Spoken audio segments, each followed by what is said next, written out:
ser amada. Pero antes, creo que debemos analizar la manera en que amamos a otros, y hacerlo a través de la palabra de Dios. Desde el libro de Gálatas, capítulo 5.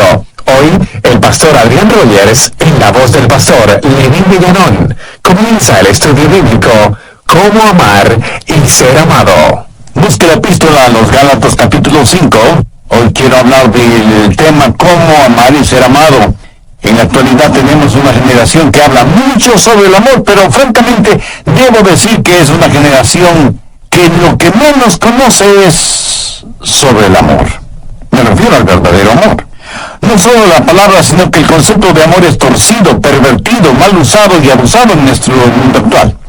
Por lo general la gente no sabe lo que es el amor. Algunos piensan que es una emoción indescriptible, un inmenso océano de sentimientos, pero no es genuino amor. El amor, escúchame bien, el amor no es un sentimiento. Puede contener o resultar en sentimientos, pero primordialmente no es un sentimiento o una emoción. Y le voy a decir por qué. La Biblia nos ordena, escuchó, nos ordena amar. Y usted no puede ordenar a un sentimiento, piénselo. Así que la clase de amor de la cual estoy hablando no es un sentimiento, ni una emoción, ni una incontrolable pasión. No sé de dónde la gente ha sacado la idea de que el amor es algo que nos sucede, que somos víctimas del amor, que nos enamoramos y ese enamoramiento simplemente sucede como por generación espontánea. La Biblia dice, maridos, amad a vuestras mujeres. Por favor, note que esto no es una sugerencia, es una orden, porque el amor verdadero tiene que ser una decisión y una conducta. Usted puede escoger el amar, y cuando así lo hace, el amor no es primordialmente un sentimiento, sino algo que usted hace. La razón por la cual estamos tan confundidos en este mundo y en este asunto es que usamos una sola palabra para el amor. Los griegos eran más exactos y tenían varias palabras para hablar del amor. Por ejemplo, la palabra eros, raíz de palabras como erotismo, erótico, dan a entender la clase de amor que un hombre puede sentir por una mujer, y viceversa, y eso está bien. De hecho, es maravilloso, pero no es de eros de lo que estoy hablando. Aunque debemos amar a todos, no amamos a todos en forma erótica, y ni siquiera tengo que elaborar en este punto. Otra palabra griega para amor es fileo, que abarca lo que es el amor fraternal, la amistad, el compañerismo, la camaradería. En varios países del mundo hay ciudades que se llaman Filadelfia, o sea, amor fraternal. Y eso es muy positivo.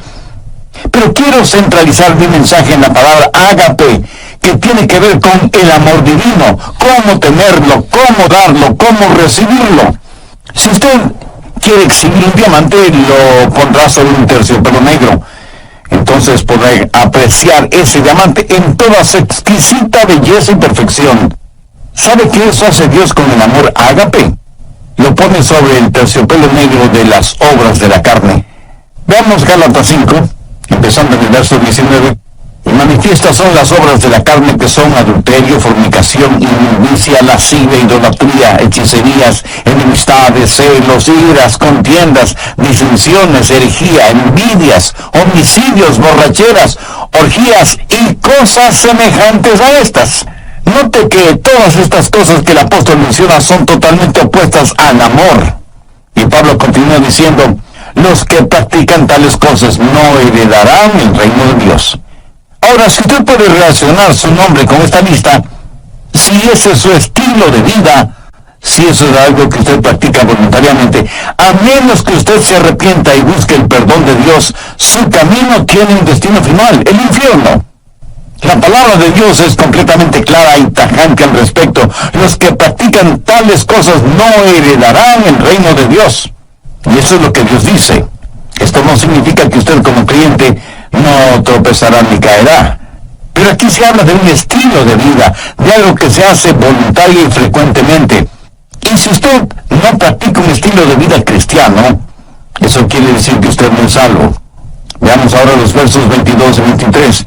Mas el fruto del Espíritu es amor, gozo, paz, paciencia, benignidad, bondad, fe, mansedumbre, templanza. Contra tales cosas no hay ley. Nunca habrá una ley que diga que no puede amar, que no debe ser bondadoso o que le prohíba ser humilde, ¿verdad? Pero sí hay leyes contra las obras de la carne, pero no hay leyes contra el fruto del Espíritu. Hay 9 cualidades en el fruto del Espíritu y vamos a estudiarlas tanto como nos sea posible. Pero no solo que vamos a ver el fruto del Espíritu, sino que nos vamos a examinar a nosotros mismos para saber si somos en realidad cristianos espirituales y maduros. Vivimos en una generación que habla mucho acerca de los dones del Espíritu, profecía, hablar en lenguas, sanidades. Parece que cada persona está diciendo: este es mi don espiritual, ¿cuál es el tuyo? Dios nos ha dado a cada uno de nosotros un don espiritual y necesitamos descubrir cuál es ese don y desarrollarlo y ponerlo en práctica. Pero escucha atentamente lo que voy a decir. Ningún don espiritual es señal o marca de madurez espiritual. La iglesia de Corinto fue una iglesia completamente carnal, a pesar de la práctica de dones espirituales. Si yo quiero saber cuán madura es espiritualmente una persona, jamás examino sus dones, examino sus frutos, porque la marca de la madurez espiritual no está en el don, sino en el fruto. Al describir ágape, el amor divino, debemos notar varias cosas. Primero, el amor tiene que ver con decisión y conducta. Segundo, la descripción de este amor. Tercero, el desarrollo de este amor. Y cuarto, el deseo por este fruto. ¿Qué cualidades tiene el amor ágape? ¿Cómo podemos describirlo? Y como nosotros no podemos describirlo, Dios utilizó al apóstol Pablo para que describa el amor ágape en 1 Corintios 13. El amor ágape tiene 10 cualidades distintivas, de acuerdo a 1 Corintios 13. Si en su corazón y en su vida usted tiene estas 10 cualidades, entonces usted es un cristiano espiritualmente maduro. Primero, el amor ágape es sufrido. 1 Corintios 13:4, el amor es sufrido. El verdadero amor nos capacita para ser pacientes. Si usted es una persona impaciente, si dice: amé a tal persona hasta donde pude, pero ya no merece mi amor y por eso he renunciado a seguirla amando. Amigo, cuando usted deja de amar, ese momento es cuando usted menos se parece a Jesucristo. La Biblia dice que Jesús, habiendo amado a los suyos, los amó hasta el fin. El verdadero amor es sufrido, paciente. Perdona 70 veces 7, pero no se contenta con perdonar 490 veces, sino que sigue perdonando y perdonando y perdonando. ¿Por qué? Porque el amor es sufrido. Segundo, el amor ágape es benigno. ¿Y ahora qué es benignidad? Es servirnos los unos a los otros. No es servirnos los unos de los otros. Si nos amáramos, ¿qué haríamos los unos por los otros? Permítame ilustrar esto en primera persona. Si usted me ama, ¿qué es lo que me daría? No me daría lo que yo merezco, sino lo que yo necesito. Veamos Lucas 6, los versos 27 y 28. Pero a vosotros los que oís os digo, amad a vuestros enemigos, haced bien a los que os aborrecen, bendecid a los que os maldicen y orad por los que os calumnian. ¿Qué debemos hacer por nuestros enemigos? Amarles, ayudarles, ser bondadosos con ellos, orar por ellos. Y algunos de ustedes estarán pensando: pastor, yo no puedo hacer eso ni siquiera por mis amigos, menos lo voy a hacer por mis enemigos. Permítame hacer una pregunta. ¿Alguna vez lo ha tratado siquiera? Si alguien le ha hecho daño, ¿ha tratado usted de hacerle un bien? En otras palabras, ¿es usted para esa persona una bendición? Porque eso, mi amigo, es el amor ágape. Tercero, el amor ágape es sincero. El verso 4 dice: el amor no tiene envidia. Si usted es una persona envidiosa, celosa, es porque no ama a la persona que envidia o que cela. Si usted me envidia o yo le envidio, es porque ambos queremos las cosas que el otro tiene. Si yo quiero algo que es suyo, no me regocijaré de que usted lo tenga. Eso no es amar con sinceridad. así como no lo es que me disguste sobremanera cuando usted es alabado, cuando considero que su ganancia es mi pérdida. ¿De qué amor sincero podría estar hablando? El amor verdaderamente sincero se regocija cuando los demás son bendecidos y prosperados. Cuarto, el amor ágape no es jactancioso, más bien le capacita para que sea humilde, para que no sea vanidoso ni prepotente, ni mire a los demás por encima del hombro. La Biblia dice que no debemos considerarlos más que los demás. Busque Proverbios 21:4. Altivez de ojos y orgullo de corazón y pensamientos impíos son pecado. El orgullo y el genuino amor no pueden habitar en nuestro corazón al mismo tiempo. No podemos ser vanidosos y bondadosos a la misma vez.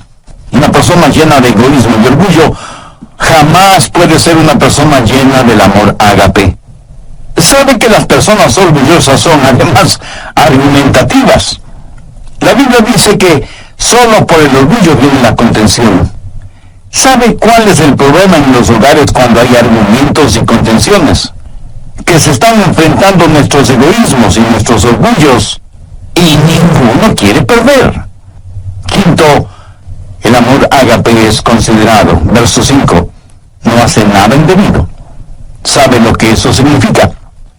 Significa que el verdadero amor es cortés, gentil. Cuando una persona hace lo indebido es una persona tosca, ruda. Y todos conocemos a personas así, ¿no es cierto? Empujan para pasar, nunca piden permiso ni disculpas, se meten a la fuerza, desconocen las palabras por favor y muchas gracias. Lo triste y lamentable es que hay muchos cristianos que son así. ¿Qué es la cortesía? Pues no es nada más que la demostración del amor en las cosas pequeñas o aparentemente insignificantes. ¿Y quién no tiene amor en las cosas pequeñas? ¿Cómo podría tenerlo en las cosas grandes? Cuando usted encuentra a una persona ruda, tosca, tenga la seguridad de que ha encontrado a una persona que no conoce el amor. Una persona que no puede ser el reflejo del Señor Jesucristo, quien fue humilde y gentil, y siempre pensó primero en los demás. Sexto, el amor ágape es un amor que se niega a sí mismo. Mire lo que dice el verso 5. No busca lo suyo. Nunca dice, yo primero, o yo conozco mis derechos. Escúcheme, cuando usted oye a una persona decir que conoce sus derechos, tenga la seguridad de que no está hablando motivada por el amor. Permítame decir una cosa muy importante. Cuando usted recibió al Señor Jesucristo y fue salvo, usted perdió todos sus derechos. Porque ¿qué derechos tiene una persona muerta? Usted está crucificado con Cristo. Ha sido comprado por un precio. Ahora pertenece a Jesucristo. Y ahora sus derechos son los derechos de Jesús. Y Él es quien lo ordena amar.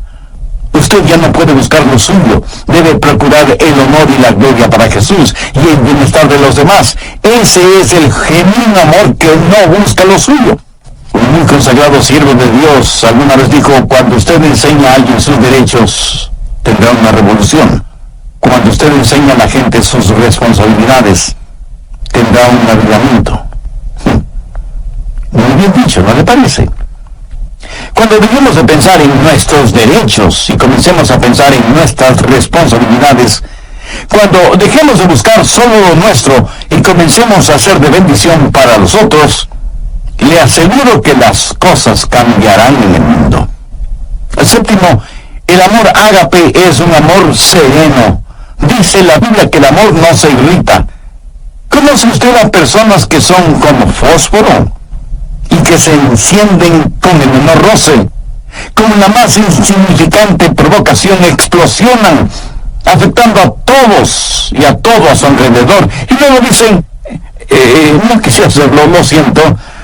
Lo bueno es que se me pasa pronto. Eso podrá ser cierto, pero hay cadáveres a su alrededor. Un huracán o un terremoto es solo cuestión de segundos, y sin embargo, mire toda la devastación que dejan. Uno no pierde el temperamento así porque sí. Si usted explota de esa manera es porque en su interior, en su corazón, no existe el amor de Dios. Si quiere saber con qué está lleno, vea qué es lo que sale de usted cuando es provocado. Una de las manchas en la vida de muchos cristianos es precisamente un temperamento irascible. El verdadero amor es sereno. No se lo puede provocar con facilidad, y cuando es provocado sabe responder con mansedumbre y con humildad. Octavo, el amor ágape es un amor sacrificial. ¿Qué quiere decir un amor sacrificial? Note las tres palabras finales del verso 5. No guarda rencor. O sea, no va acumulando las faltas de otros. El amor ágape tiene la capacidad de perdonar y olvidar. Pero eso, digo, eso cuesta.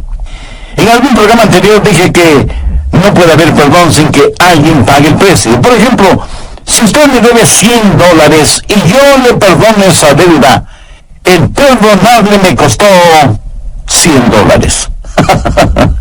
¿Lo entiende?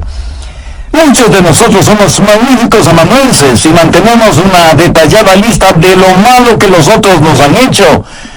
Y no solo somos amanuenses, sino también buenos contadores. Y en nuestro libro de contabilidad anotamos minuciosamente lo que los otros nos deben. Y no estoy hablando necesariamente de dinero. Tenemos necesidad de aprender a perdonar y olvidar, sabiendo que hay un precio que pagar y un dolor que experimentar. El precio y el dolor lo pagó y lo sintió Cristo en la cruz del Calvario. Es la máxima demostración del amor sacrificial. ¿Ha aceptado usted el amor sacrificial de Cristo? Recuerde que nadie puede dar lo que no tiene. Si usted no tiene amor en su corazón, no podrá dar amor a nadie. Dios le ama y quiere salvarle. Jesús murió en la cruz para pagar la deuda de sus pecados. Si usted desea ser salvo ahora mismo, humíllese delante de Dios. Confíe en Gravelo. Gracias por su sintonía al programa de hoy. Sea bienvenido y bienvenida a El Amor que Vale. Por favor, mantenga su Biblia abierta en Gálatas 5, porque hoy continúa el estudio Cómo amar y ser amados. Ahora les presento al doctor Adrián Rogers en la voz del pastor Lenín de Llanón. Desde el programa anterior comenzamos a estudiar lo relacionado con el fruto del Espíritu, teniendo como base bíblica Gálatas 5, versos 22 y 23, y hemos visto 8 de las 10 características de ese fruto. Primero, el amor es sufrido. Segundo, es benigno. Tercero, es sincero. Cuarto, no es jactancioso. Quinto, es considerado. Sexto, se niega a sí mismo. Séptimo, es sereno. Y octavo, es sacrificial. Espero que tenga su Biblia y cuaderno de notas a la mano para sacar el máximo provecho de este estudio bíblico. Bien, prosigamos. Noveno, el amor ágape es un amor justo. Verso 6 dice, no se goza de la injusticia. Eso quiere decir que cuando alguien peca o fracasa o hace algo equivocado, usted no se alegra por eso. Más bien debería llorar y orar por esa persona. ¿Sabe usted que el chisme es un pecado? ¿Por qué? Porque la persona chismosa se regocija en su iniquidad. Cuando escuchan algo negativo acerca de otra persona, casi no pueden esperar para contárselo a otras personas. Se parecen a la mujer que dijo, mi lema es, nunca digas algo acerca de otra persona, a menos que sea algo que valga la pena chismearlo. Y aunque por lo general creemos que las mujeres son las chismosas, permítame decirle que conozco hombres que son chismosos. Se regocijan y parece que hasta aman la chismografía. Son diseminadores de malas y falsas noticias. Se regocijan de la injusticia. Ahora escúcheme, no estoy diciendo que debe hacerse el desentendido frente al pecado, porque eso es imposible. El pecado tiene que ser enfrentado. Pero no se regocije de la injusticia. Y antes de que usted diga algo negativo de otra persona, hágase las siguientes preguntas. Primera, ¿sé que eso es verdad? Segunda, aun si fuera verdad, ¿es necesario que lo diga? Tercera, y si lo digo, ¿cuál es mi verdadera motivación al decirlo? El amor ágape no se goza de la injusticia. La Biblia no habla de un amor ágape chapucero que simplemente ignora el pecado. No habla de un amor que siente cierta pena por la otra persona. cuando usted sabe que otra persona está emocionalmente herida, cuando escucha que otra persona ha fracasado, ¿cómo reacciona? Hace poco conocí a un hombre que al saber del pecado de uno de sus amigos, cayó de rodillas, puso su rostro en el suelo y lloró intensamente por su amigo que había caído en pecado. Eso es empatía, no solamente simpatía. Eso es el tener el corazón quebrantado por el pecado de otros. Décimo, el amor ágape es un amor sufriente. Verso 7. Todo lo sufre, todo lo cree, todo lo espera, todo lo soporta. Esto de ninguna manera significa que el amor ágape se lo cree todo. Más bien quiere decir que el verdadero amor lo puede enfrentar todo, que no hay límites para su fe. Pero cuando usted ama, hay una carga que debe llevar, y desde ese punto de vista es un amor sufriente. La gente quiere saber por qué los seres humanos sufren. Algunos porque han perdido su fe en Dios. Dicen, ¿por qué Dios permite que los humanos sufran? Si Él es un Dios que todo lo sabe y todo lo puede, ¿por qué no detiene o elimina el sufrimiento? Escúcheme, Él pudo haberlo hecho. ¿Sabe cómo? Pues no creando a los seres humanos, o creándolos sin libre albedrío. Pudo habernos hecho robots, como una máquina tecnológica. Pero hubiera significado no tener ningún compañerismo con nosotros. Porque, verá, cuando Dios nos creó, corrió un divino riesgo. Él sabía lo que nosotros le íbamos a costar. Exactamente lo que sucede con padres que procrean hijos. ¿O usted cree que esto de tener hijos es como comerse un pastelito de manzana? Mi amigo, tener hijos cuesta no solo en términos monetarios, sino también espirituales y emocionales. Y aunque usted no lo crea, de una u otra forma, nuestros hijos nos romperán el corazón. Dios sabía lo que iba a costar cuando nos creó y nos dio la capacidad de elegir. Y elegimos pecar. Cuando nos dio la capacidad de decir sí, también nos dio la capacidad de decir no. Para que un ser humano escoja a Dios, debe querer escoger a Dios. ¿Lo entiende? Dios nos dio ese libre albedrío, nos hizo de esa manera, pero al mismo tiempo Dios sabía que iba a sufrir. Cuando Dios escogió amar, escogió también el sufrir. Y alguien me preguntará, pastor, ¿puede Dios sufrir? Permítame responder con una pregunta. ¿Sufre usted como padre cuando su hijo hace algo equivocado? Piénselo bien antes de contestar. La historia del hijo pródigo en el capítulo 15 de Lucas enseña que cuando un padre terrenal tiene un hijo rebelde, sufre. De la misma manera, cuando nosotros hacemos algo equivocado, nuestro Padre Celestial sufre.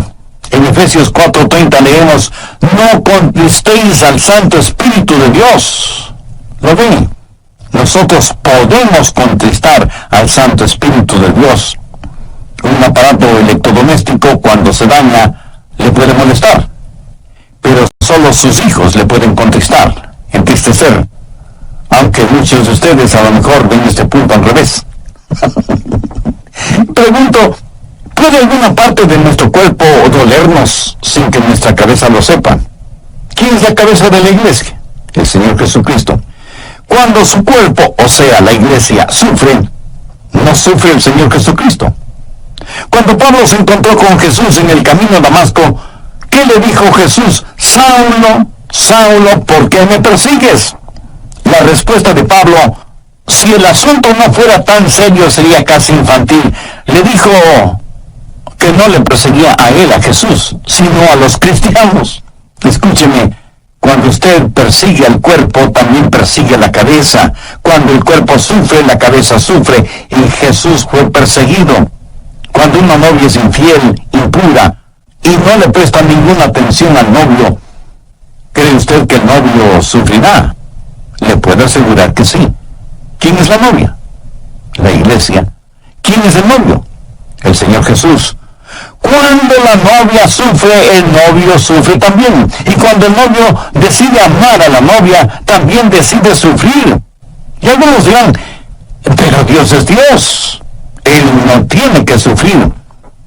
Ciertamente, Él no tiene tiene que sufrir, pero Él escogió sufrir. ¿Por qué? Déjenme mostrar este punto. Supongo que usted y su cónyuge van a tomar las vacaciones soñadas toda una vida. ¿Será su segunda luna de miel en una de las islas de Hawái? Supongo que alguien les ha provisto un precioso condominio en la isla, a la orilla de una fabulosa playa, pero asimismo supongo que no tienen suficiente dinero para hacer todo lo que quieren hacer. Pero ya están allí, dispuestos a disfrutar a plenitud del sol, la playa, el mar, las palmeras, la música y la deliciosa comida. Supongo que más o menos a las 6 horas de estar en la isla, en el continente, uno de sus nietos es golpeado por un automóvil y las preguntas surgen de inmediato. Debemos llamar a los abuelos para avisarles. Debemos interrumpir sus tan anheladas vacaciones. Ahora, ¿cuántos abuelitos y abuelitas que me están escuchando dirían: prefiero no saber nada y que me dejen disfrutar de mis vacaciones? ¿Cuántos tendrían la actitud de: si algo malo sucede, sea lo que sea, no queremos saberlo? No queremos que nada arruine nuestras vacaciones. Le puedo asegurar que antes de viajar rumbo a Hawái, usted habrá dicho a sus hijos y demás familiares: si algo sucede, llámenos de inmediato. Si algo podemos hacer desde allá, lo haremos. Y si no, regresaremos en el próximo vuelo. Eso es lo que hace el amor sacrificial. Las necesidades.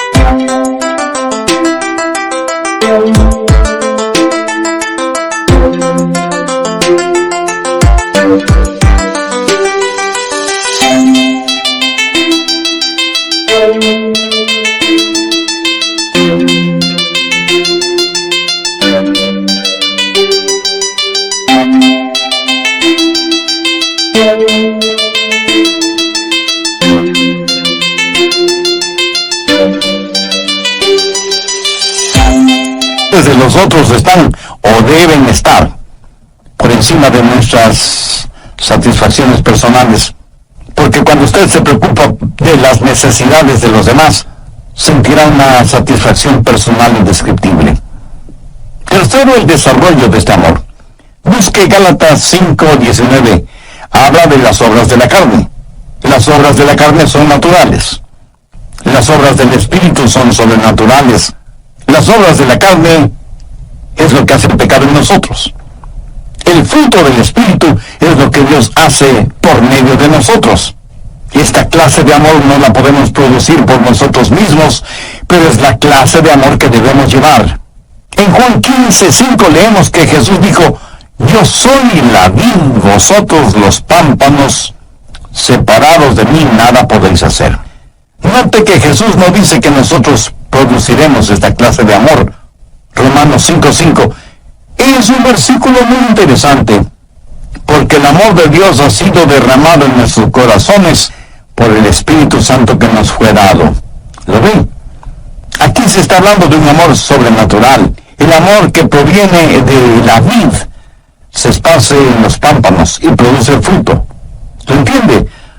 Usted no produce el fruto, solamente lo lleva. Yo nací y fui criado en la Florida, tierra de frutos cítricos por excelencia.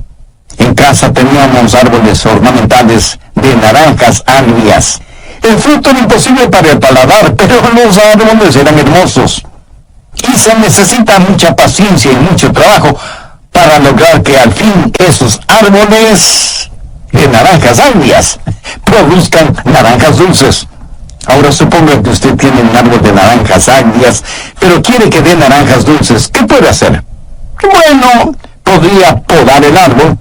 ¿Piensa que eso es suficiente para tener naranjas dulces? No. Entonces se le ocurre una idea genial. Va a trasplantar el árbol, lo va a trasplantar de un lado del terreno al otro lado. Como aplicación diré que muchos trasplantan el árbol de sus vidas de una iglesia a otra iglesia. pero siguen siendo cristianos agrios. Y el cambiar de membresía es como cambiar un cadáver de una tumba a otra. Perdonen esta comparación, hace un poco esquelética. Como el cambiar el árbol de naranjas agrias de un lugar a otro no produce naranjas dulces, ¿qué más puede hacer? Bueno, pues ponerle en la tierra con bastante abono orgánico, no químico, cuidar el nivel de humedad de la tierra, que no le falta agua ni fertilizantes, y por último, cambiarle de nombre. Ya no se llamará árbol de naranjas agrias, sino árbol de naranjas dulces. Y para ayudarle al árbol a que produzca naranjas dulces, usted amarra en sus ramas varias deliciosas y dulces naranjas, esperando que esas ricas naranjas motiven al árbol a dar naranjas dulces. Y muchos de ustedes me dirán con toda razón que nadie, por ignorante que sea en cuestión de árboles frutales, haría una tontería así. Mi amigo, no es asunto de trasplante, ni asunto de podar el árbol, ni de fertilizarlo, ni de cambiarle de nombre, ni de amarrar en sus ramas buenos frutos, que solo serán decorativos. Es la naturaleza del árbol la que debe ser cambiada. Cuando ese árbol se ha injertado en un árbol bueno, la naturaleza de ese árbol será cambiada, porque recibirá una naturaleza que no es la suya propia, pero tendrá que aprender a llevar el fruto de su nueva naturaleza. La Biblia dice que cuando somos salvos, somos participantes de la naturaleza divina. La naturaleza de Dios viene a nosotros. Pero esa es la clase de amor que no es el fruto de las obras de la carne, raíz de amargura, sino que es el fruto del Espíritu, es la naturaleza del Dios Todopoderoso que ha sido injertada en usted, en mí, en nosotros. Cuarto, el deseo por este fruto. ¿Para qué sirven las frutas? Pues para comérselas, y mientras más frescas y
mucho mejor. ¿Han notado que las frutas despiden una fragancia extraordinaria? Uno puede reconocer una fruta solo por el olor, aún antes de mirarla o palparla. Imagínese ahora la bendita fragancia del fruto del Espíritu. ¿Sabe lo que el mundo necesita este mismo momento?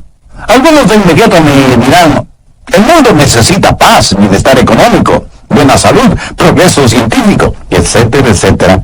Y aunque todo eso es verdad, el mundo lo que más necesita, sin embargo, es la realidad del fruto del Espíritu. Esa es la única manera de amar y ser amado. Cuando usted permita que el Señor habite en su humanidad y demuestre su deidad a través suyo, no será un amor humano el que usted exhiba, sino que será un amor divino. No será su vida la que viva, sino la vida de Jesús en usted. Su vida tendrá la fragancia de nuestro Señor Jesucristo.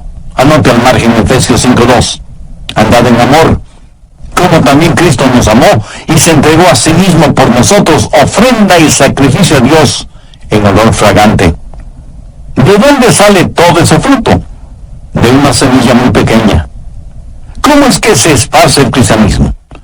Cuando entendamos que la semilla está en el fruto, cuando empecemos a vivir Gálatas 5:22 y 23, más el fruto del Espíritu es amor, gozo, paz, paciencia, benignidad, bondad, fe, mansedumbre, templanza, entonces empezaremos a reproducirnos. Permita que el Espíritu de Dios hable a su corazón ahora mismo. Usted puede ya ser salvo, pero ha caído, ha tropezado, y se ha vuelto tan carnal que ha dejado de llevar su fruto espiritual. En Lucas 6, versos 44 y 45 leemos, porque cada árbol se